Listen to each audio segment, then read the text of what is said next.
My lovely students, welcome to another session on mythological. Start करते हैं session को. So first question is from CAT 2002. Let us read the question first. The owner of a local jewellery store hired 3 watchman to guard his diamonds, but a thief still got in.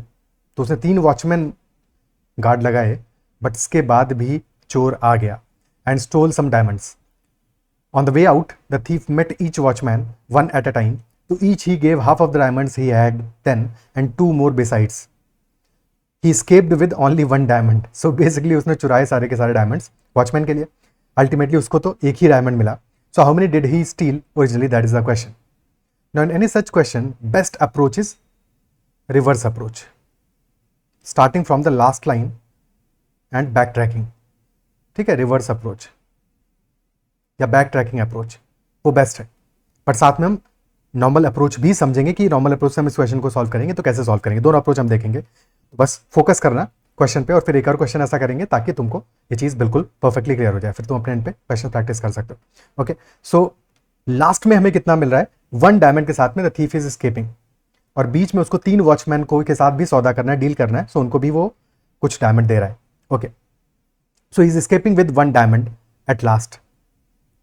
And before that he is giving half of the diamonds to each of them and 2 more, half of the diamonds plus 2 more. So 1 अगर last में बच रहा है उसके पास में, तो इससे पहले उसने क्या किया? अगर उसके पास पहले लेटर से x डायमंड्स थे तो he gave x by 2 diamonds to the last watchman plus 2 more plus 2 more. Isn't it so? So अगर x by 2 डायमंड्स दिए और 2 और दिए तो बचे कितने उसके पास में? x थे टोटल, तो x minus x by 2 plus 2 ये जो दे दिया उसने, and this is equal to 1 because एक ही डायमंड तो बचा है उसके पास में. ठीक है, तो बैक ट्रैकिंग अप्रोच में हम कैसे अप्रोच करेंगे? देखो, जब हाफ डायमंड उसने दे दिया उसके बाद उसके पास कितने डायमंड्स बचे होंगे? 1 तो जो लास्ट में बचा है, 2 और जो उसने दिए वो भी बचे होंगे, वो भी तो बचे होंगे. Isn't it so? So 1 diamond he already had in the end plus 2 मोर जो कि उसने दे दिए थे. तो 1 plus 2, this 1 plus 2 is half of the total diamonds जो उसके पास थर्ड वॉचमैन को देने से पहले बचे थे. Half of the total diamonds जो कि उसको थर्ड वॉचमैन को देने से पहले बचे थे. And if this is equal to this value, if this is equal to half of the total diamonds जो उसके पास बचे थे, तो टोटल डायमंड्स कितने बचे होंगे? That will B into two by 1 basically, into 2 by 1. क्या बात क्लियर है? बेसिकली हमने क्या किया, अगर हाफ ऑफ द डायमंड्स की वैल्यू 3 है तो टोटल डायमंड यानी 1 यूनिट की वैल्यू कितना होगा? 3 इंटू 2 बाई 1 रेसिप्रोकल. ठीक है, सो 1 प्लस 2 इंटू 2 बाई 1 यानी कि 3 इंटू 2, 6 डायमंड्स बचे होंगे इसके पास बिफोर वॉचमैन 3. सो 1 डायमंड लास्ट में बचा है और बिफोर गिविंग टू वॉचमैन 3 उसके पास 6 डायमंड्स बचे थे. दैट इंप्लाइज कि 5 डायमंड्स उसने दिए होंगे वॉचमैन नंबर 3 को. 5 डायमंड्स उसने दिए होंगे वॉचमैन नंबर 3 को. क्या यहां तक बात समझ में आती है? ठीक है, अब बात करते हैं वॉचमैन नंबर 2 से पहले की. So if 6 diamonds were remaining with him after watchman 2, after giving diamonds to watchman number 2, so watchman number 2 को भी उसने कितने डायमंड्स दिए होंगे? Half the diamonds plus 2 more. तो 6 diamonds he already had after giving to watchman 2. 6 plus 2, 8 diamonds he will have after giving half the diamonds to him.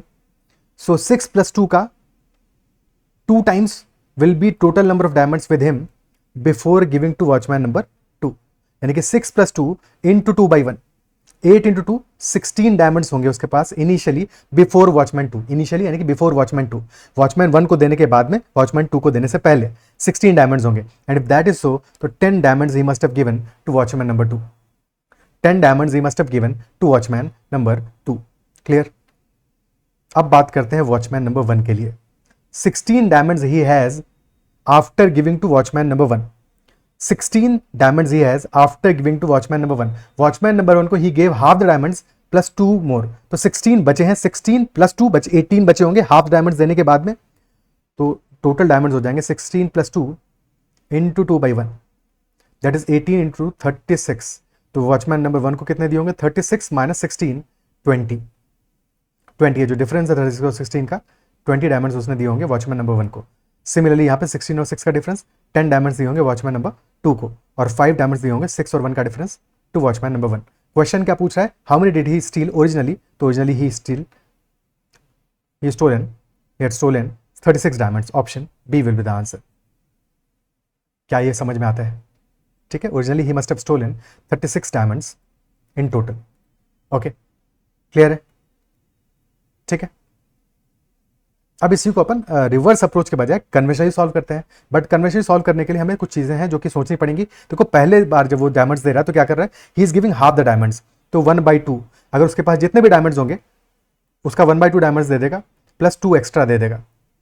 इसके बाद में अब जो बच जाएंगे डायमंड्स उसके पास टोटल में से सब्ट्रैक्ट होगा इस वैल्यू को, अगेन अब इस रिमेनिंग डायमंड्स का हाफ देगा प्लस 2 एक्स्ट्रा देगा। तो बार बार वो 1/2 से डिवाइड कर रहा है, और टोटल डायमंड्स, टोटल वॉचमैन कितने हैं, 3 वॉचमैन है, तो यानी कि 3 times he has to divide by 1/2, 3 times he has to divide by 1/2, यानी कि हम ओरिजिनल जो अपनी वैल्यू मानते हैं उसको 8 मान लेते हैं, 2 क्यूब, बिकॉज हमें 3 टाइम्स 2 से डिवाइड करना पड़ेगा। तो हमने ओरिजिनल वैल्यू अपना मान लिया 8x। लॉजिक समझ में आया? 8x इसलिए माना सो दैट हमें बार बार 2 से डिवाइड करना पड़ रहा है। ठीक है, सो 8x अगर उसके पास ओरिजिनल नंबर ऑफ डायमंड्स है।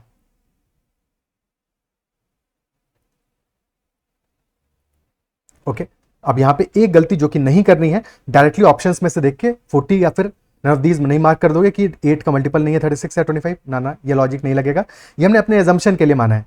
ठीक है, इसके बाद में हमें वैल्यूज फ्रैक्शन में भी मिलेंगी, सो दैट इज वाई हम यहां से एज्यूम नहीं कर सकते कि 8 का मल्टीपल ही आंसर आएगा, जरूरी नहीं है। ओके, सो स्टार्ट किया उसने 8x से। फर्स्ट वॉचमैन को कितने डायमंड्स देगा, he will give half the diamonds plus 2 more, so watchman number 1 को ही will be giving 4x half the diamonds plus 2 more, 4x plus 2 दे देगा। तो रिमेनिंग कितने बचेंगे, remaining before watchman number 2 8x minus 4x plus 2, तो क्योंकि ये ध्यान रखना है 8x में से 4x जाएगा, 4x बचेगा, बट ये जो 2 है ये सब्ट्रैक्ट होगा, तो 4x minus 2 will be remaining diamonds after watchman number 1। Now he will be giving watchman number 2 half diamonds, तो हाफ ऑफ 4x माइनस 2 देगा, that will be 2x minus 1 plus 2 more, so 2x plus 1 diamonds दे देगा। Okay, so remaining बचेंगे 2x minus 1 minus 2, यानी कि that will 2x minus 3, but 4x minus 2 का half, और उसमें से भी 2 सब्ट्रैक्ट कर दोगे बिकॉज 2 और तो दे रहा है। ठीक है, 2x माइनस 3 रिमेनिंग बचेंगे। Then he will be giving watchman number 3 half of the remaining diamonds, यानी कि 2x minus 3 divide by 2, so that will be x minus 3/2 plus 2 and after that he is escaping with only one diamond, तो remaining diamond कितना बचेगा finally, that will be half of this value, यानी x minus 3/2 minus 2, because 2 और दिए हैं उसने, and this will be equal to 1 only. So ये last equation से हमें x का वैल्यू मिल जाएगा, this will be equal to x minus 3/2 will be equal to 3, so x will be equal to 3 plus 3/2, which will be equal to 9/2, and if x is 9/2, multiply this by 8, so 8x will be equal to 9 into 4 36 diamonds he must have started with, so option B will be the answer। क्या ये approach समझ में आता है? ठीक है, ये दोनों ही अप्रोच समझ में आना चाहिए, इस अप्रोच को तो जरूर से जरूर सीखना है, बट इस अप्रोच को भी सीख लोगे तो मजा आ जाएगा। ओके, और ऑलरेडी हमने रेशियो प्रोपोर्शन वाले क्वेश्चंस में और काफी जगह पे ये अप्रोच भी अप्लाई किया हुआ है, तो अगर तुम लगातार सेशंस देख रहे हो तो तुमने ऑब्जर्व किया होगा अरिथमेटिक पे हमने अप्रोच बार बार अप्लाई किया, इसीलिए मैं ये अप्रोच भी तुम्हें बता रहा हूँ, बिकॉज ये नई अप्रोच नहीं है, ऑलरेडी हमने बहुत सारे क्वेश्चंस में ऐसी अप्रोच अप्लाई की हुई है। ठीक है, चलो अगला क्वेश्चन करते हैं।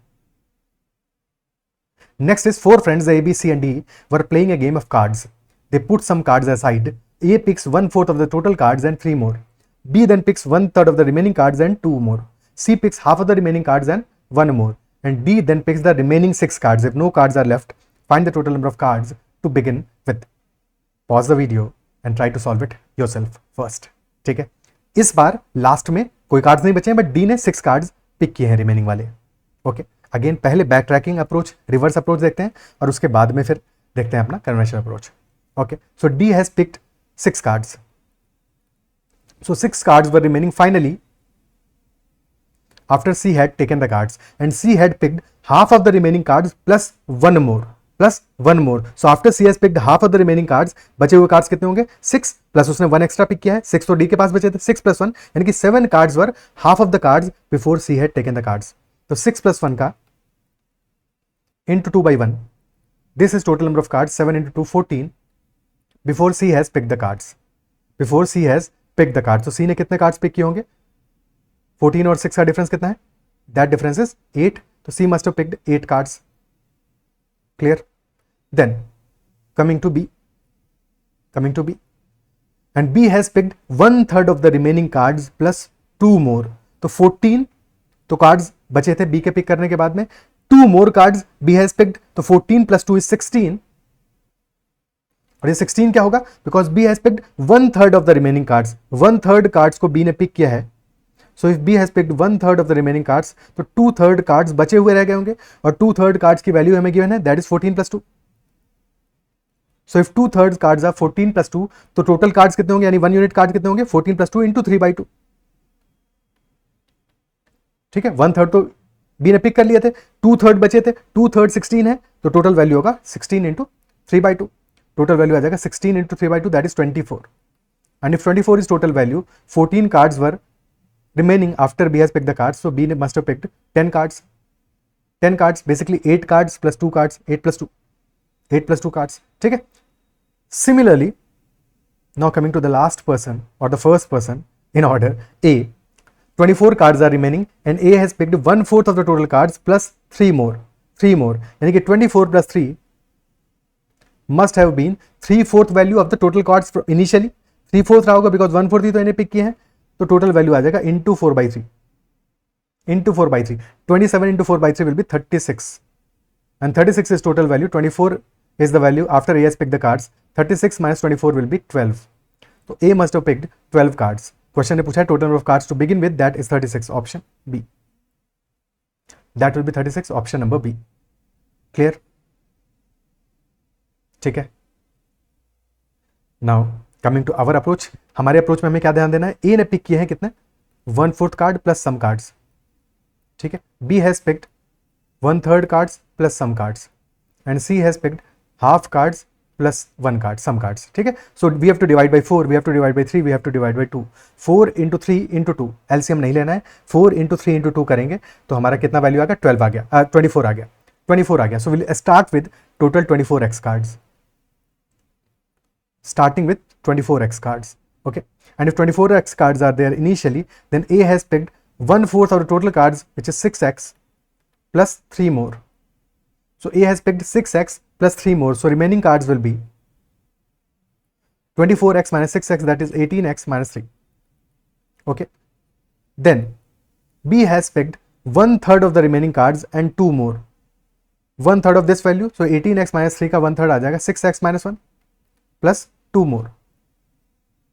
So remaining cards will be 2/3, 1/3 subtract कर दोगे, बचेगा 12x minus 2 और minus 2, because 2 और cards लिए हैं बी ने, तो minus 2. So this will be 12x minus 4.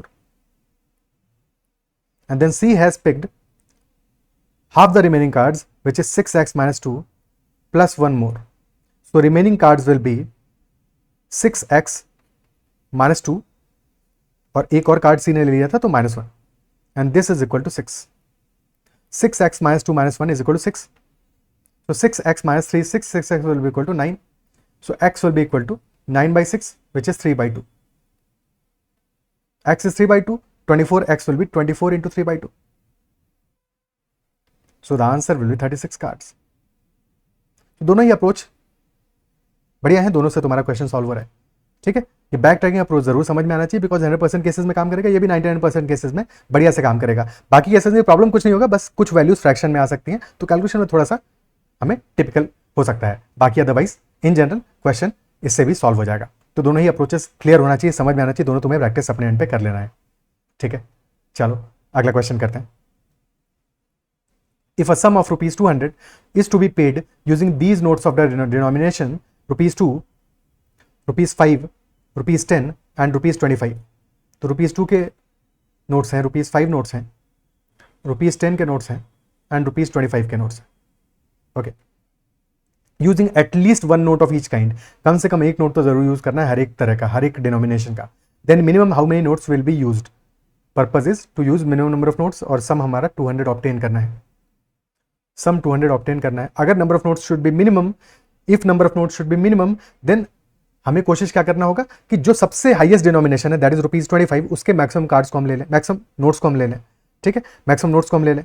So if we take 8 notes of rupees 25, तो काम तो हो जाएगा अपना, है कि नहीं. 8 नोट्स में हमारा 200 रुपीज बन जाएगा. बट प्रॉब्लम यह है कि उस केस में हमारे बाकी नोट्स 0 हो जाएंगे. बट क्वेश्चन की कंडीशन है at least 1 note has to be taken of all kinds. At least 1 note has to be taken. of all kinds, isn't it so? So if we take at least one note of all these kinds, maximum फिर 7 notes ले पाएंगे, but amount कितना हो जाएगा? 7 into 25 is 175, तो 175 plus 10 plus 5 plus 2, so that is 185 plus 5 190 plus 2 192.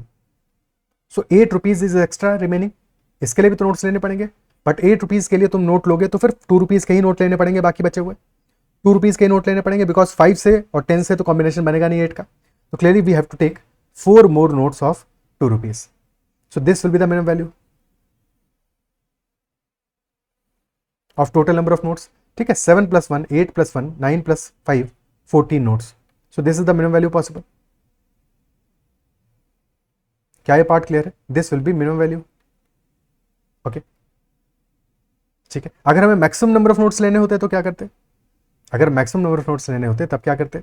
तब फिर सबसे ज्यादा नोट्स ₹2 के लो, इन सबको 1 1 कर दो, इन सबको 1 1 कर दो. ओके, और बचा हुआ सारा अमाउंट इफ पॉसिबल ₹2 में ले लो, बट इन सबको 1 1 कर दोगे और इसको भी ₹2 को मैक्सिमाइज करना है. तो ये वैल्यू कितना हो गया? कितना अमाउंट हो गया हमारा? 25 + 10 35 + 5 40 रुपीज. 40 रुपीज हो गया 160, यानी कि 80 नोट्स से लोगे अब तुम ₹2 के. टोटल नोट्स हो गया तुम्हारे maximum 80 + 3 83 notes. So that is the maximum value of notes. क्या लॉजिक समझ में आता है? Is this clear? ठीक है, okay.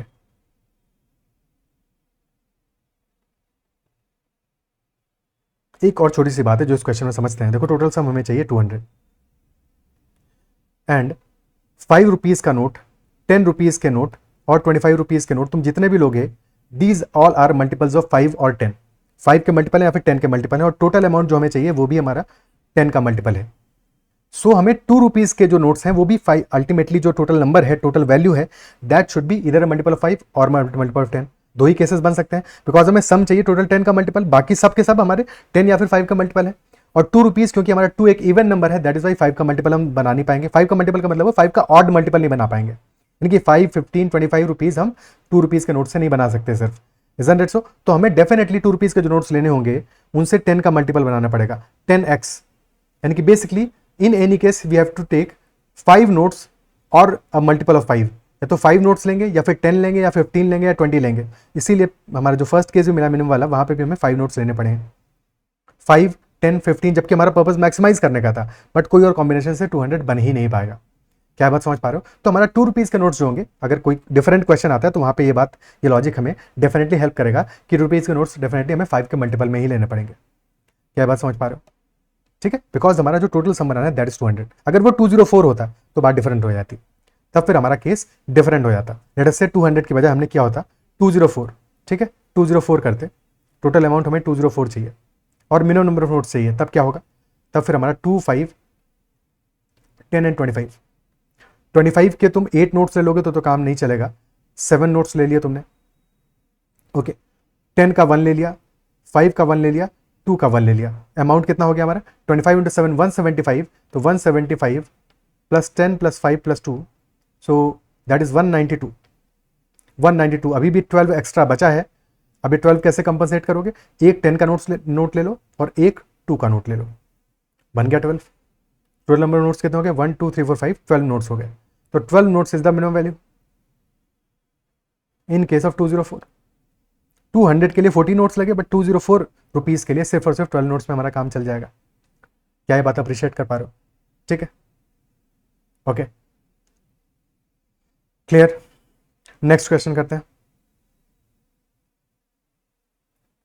Ajay and Vijay have some marbles with them. Ajay told Vijay, if you give me X marbles, both of us will have equal number of marbles. Vijay then told Ajay, if you give me twice as many marbles, I will have 30 more marbles than you would. So we have to find the value of X. X का value क्या होगा? Okay. So there are two persons, Ajay and Vijay. Two persons, Ajay and Vijay. And Ajay is saying to Vijay, Ajay is telling Vijay that if you give me X marbles, विजय अजय को X marbles दे दे, तो both of them will have equal number of marbles. तो अजय के पास late us से अगर A marble है और विजय के पास marbles मान लेते हैं हम B. ठीक है, so if Vijay gives Ajay x marbles, यानी कि विजय के पास मार्बल्स हो जाएंगे b minus x, and Ajay will have marbles a plus x. In that case, both will have equal number of marbles. A plus x will be equal to b minus x. That is our first equation. ठीक है, ये हमारी पहली equation हो गई. Fine. Then Vijay told Ajay, if you give me twice as many, किसका twice as many, x का double.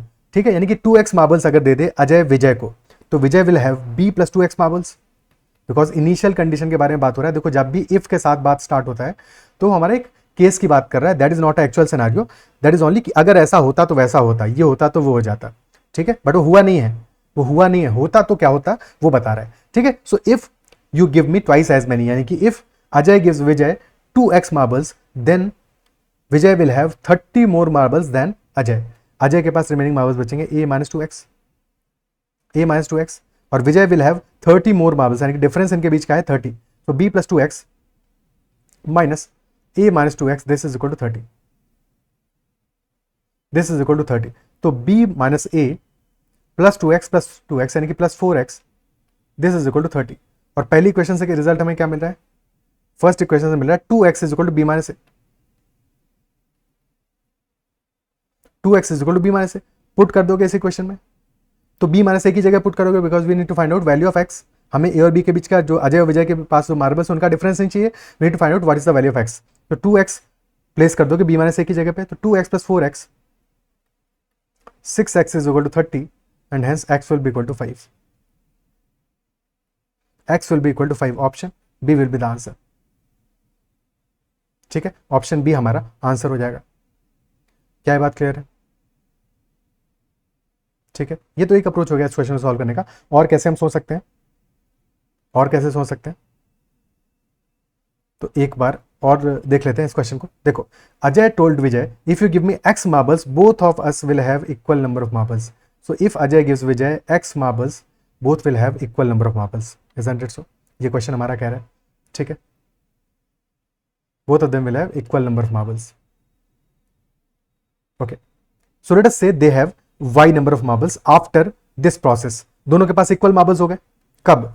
When Ajay takes या विजय गिव्स अजय x मार्बल्स. जब विजय अजय को x मार्बल्स दे देता है, उसके बाद उनके पास मार्बल्स इक्वल हो गए. हमने मान लिया दोनों के पास y मार्बल्स हो गए. तो इनिशियली कितने मार्बल्स रहे होंगे? ये तो हो गया after Ajay gives x marbles, after Vijay gives x marbles. ठीक है, उसके बाद की कहानी है. तो उससे पहले नंबर ऑफ मार्बल्स कितने होंगे? अजय के पास कम होंगे, y माइनस एक्स होगा, and Vijay will have y plus x. So this is the initial condition. फर्क क्या है? पिछले वाले केस में हमने 3 अननोन्स माने हैं, a, b and x. In this case हमारा 2 अननोन में काम चल गया, y and x. There are only 2 unknowns. Okay, Vijay then told Ajay that if you give me twice as many marbles. अब इनिशियल कंडीशन से प्रोसेस करेंगे कि विजय ने अजय से बोला, if you give me twice as many marbles, यानी कि अगर अजय विजय को दे दे 2x मार्बल्स, तो अजय के पास हो जाएंगे y माइनस एक्स, तो इनिशियली थे minus 2x, and Vijay will have y plus x plus 2x. ठीक है, so this value will be y minus 3x and this value will be y plus 3x. Difference कितना आएगा? Difference is 6x का, क्योंकि इसके पास 3x ज्यादा है विजय के पास, अजय के पास 3x कम है. Difference is 6x, and 6x is equal to 30, and hence x will be equal to 5. So answer will be x equal to 5. Option B. Option B will be the answer. ठीक है, clear? Okay. Next question. A, B, C and D go for a picnic. When A stands on a weighing machine, B also climbs on. The weight shown was 132 kg. When B stands, C also climbs on. The machine shows 130 kg. Similarly, weight of C and D is found as 102 kg and that of B and D is 116 kg. So what is D's weight? So equation लिख लेते हैं अपना. A का wait अगर A है तो A plus B का weight is equal to 132. Second condition, B plus C का वेट है 130. देन C प्लस D का वेट है 102 kg. And lastly B plus D का वेट है कितना? 116 kg. 4 इक्वेशंस है हमारे पास और 4 अननोन है, तो we can find out the weight का वैल्यू. सबका वैल्यू निकाल सकते हैं, सबका वेट निकाल सकते हैं, बट क्वेश्चन हमसे क्या पूछ रहा है कि what is D's weight. Question is not asking about weight of others but only for D's weight, कि डी का वेट कितना होगा. ठीक है, डी का वेट कितना होगा. तो we have been given, D पे फोकस करो, डी किस किस इक्वेशन में आ रहा है, इस इक्वेशन में आ रहा है, थर्ड में और फोर्थ इक्वेशन में आ रहा है, यही तो है, ठीक है। और थर्ड इक्वेशन में सी भी है साथ में, फोर्थ में बी भी है साथ में, फोर्थ में बी भी है साथ में, और हमारे पास एक इक्वेशन है क्लियरली सेकंड इक्वेशन जहां पे कि बी और सी दोनों का वेट गिवन है। तो बस थर्ड और फोर्थ इक्वेशन को ऐड कर दो, तो third equation plus fourth equation that will give us B plus C plus 2d and that is equal to 218 while b plus c is 130. So खत्म हो गया सवाल। 2d सब्ट्रैक्ट कर दोगे इस इक्वेशन में से ये वाली equation, so 2d will be equal to 218 minus 130 that is 88, so d will be equal to 44, d is equal to 44, option C answer आ जाएगा। d is weight will be 44 kg, और अगर d का wait 44 आ रहा है तो वहां से हमें सारे वेट मिल जाएंगे। फिर b का वेट कितना होगा, b will B 116 minus 44 that will B 72, c's weight will be 102 minus 44 तो 58, and a's weight will be a plus b का 132 आ रहा है, so a's weight will be 132 minus 72 that is 60 kg. So we got the value of weight for all of them. सबके लिए हमें मिल गया option, isn't it so? Clear है, ठीक है, सॉल्व करने का अप्रोच समझ में आया, ओके। नेक्स्ट क्वेश्चन करते हैं। Happu Singh told Manmohan Tiwari 12 times the date of my birth, added to 31 times the month of my birth is 364. So on what date was Happu Singh born? Happu Singh ने मनमोहन तिवारी से बोला कि 12 times the date of my birth added to 31 times the month of my birth is 364. So on what date was Happu Singh born? तो assume कर लेते हैं date of birth है D and month of birth है M. So 12 times the date of birth यानी 12D plus 31 times the month of birth that is 31M that is equal to 364. 12D plus 31M is equal to 364. Okay, so हमें solution निकालना है, probably there will be unique solution, क्योंकि question यही पूछ रहा है, question के language के हिसाब से तो यही समझ में आता है कि there will be a unique solution for this question. Okay, so क्या कर सकते हैं, we can write this as 12D is equal to 364 minus 31M. So D will be equal to 364 minus 31M by 12. If we divide 364 by 12, 30 times जाएगा और 4 बचेगा reminder, तो 30 तो हमने बाहर लिख लिया, 4 रिमाइंडर सेपरेटली लिख लिया। 31 को डिवाइड करो 12 से, 2 टाइम्स जाएगा बट निगेटिव साइन के साथ में है तो -2m हो गया, प्लस 7m रिमाइंडर बचेगा, 31 में 7 रिमाइंडर बचेगा, बाद में m जो है वो तो ध्यान ही देना है, तो 4 minus 7m by 12, तो ये हमारा वैल्यू बन गया d का 30 minus 2m plus 4 minus 7m by 12। अब सिंस d एक इंटीजर है, m भी एक इंटीजर है, तो डेफिनेटली ये जो हमारा 4 minus 7m by 12 है ये भी इंटीजर होगा। भाई ये पार्ट 30 minus 2m ये तो इंटीजर है, d भी इंटीजर है, तो this must also be N integer, ठीक है। तो 4 minus 7m by 12 को इंटीजर ही होना है, और m हमारा 1 से लेकर 12 के बीच की कोई वैल्यू होगा, ठीक है, 1 से लेकर 12 के बीच की कोई वैल्यू होगा। So if we take m as equal to, क्या वैल्यू ले लें m की, if we take m as equal to 4, m को इक्वल टू 4 ले लें, तो at m is equal to 4 ये वैल्यू क्या आ जाएगा, 4 minus 28 by 12 that will minus 24 by 12, सो -2 आ जाएगा, यानी कि m इक्वल टू 4 पे हमें सॉल्यूशन मिलेगा। सो m इज इक्वल टू 4 पे क्या वैल्यू आ जाएगा, 31 इंटू 4, ठीक है, यहाँ पे d में ही चेक कर सकते हो, 30 minus 8 दैट इज 22, 22 minus 2 20, तो this is 240 plus 124 364 will be the solution. Next solution कब मिलेगा, नेक्स्ट सॉल्यूशन मिलेगा जब हम 4 में, भाई 4 से नेक्स्ट सॉल्यूशन क्या मिलेगा, 12 पे डिपेंड करेगा, तो 4 प्लस 12 इंक्रीज होगा तो 12 इंक्रीज कर जाएगा, डिक्रीज करोगे तो नेगेटिव हो जाएगा, तो 4 plus 12 will be 16, but point ये है 20, अब ये जो नेक्स्ट वैल्यू डिक्रीज करेगा, और डिक्रीज कितने से करेगा 31, तो दैट विल बी -11, तो कोई सेंस नहीं बनता, नेगेटिव वैल्यू आ जाएगा, सो ये तो सॉल्यूशन हो नहीं सकता फिर। So there will be only one solution, and that is date of birth will be 20 and month of birth will be 4, which is April. So 20th April will be date of birth of Happu Singh. 20th April will be the date of birth of Happu Singh. क्या ये part clear है, ठीक है, that will be the date of birth. Okay, clear. Next question. Okay, that's all for this session.